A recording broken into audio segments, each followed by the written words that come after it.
How to fix flickering windows on Photoshop.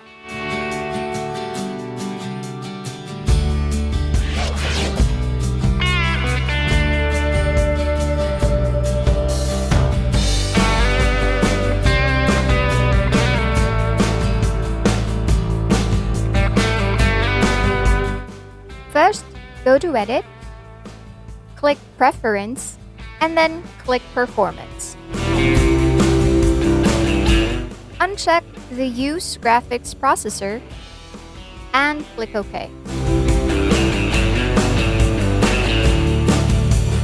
If this method doesn't work, try checking the Use Graphics Processor, but this time select Basic.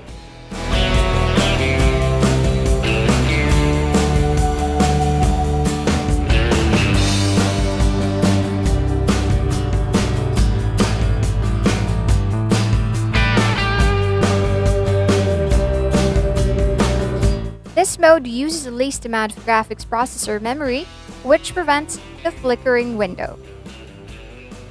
More videos coming up soon. Don't forget to like, share, and subscribe.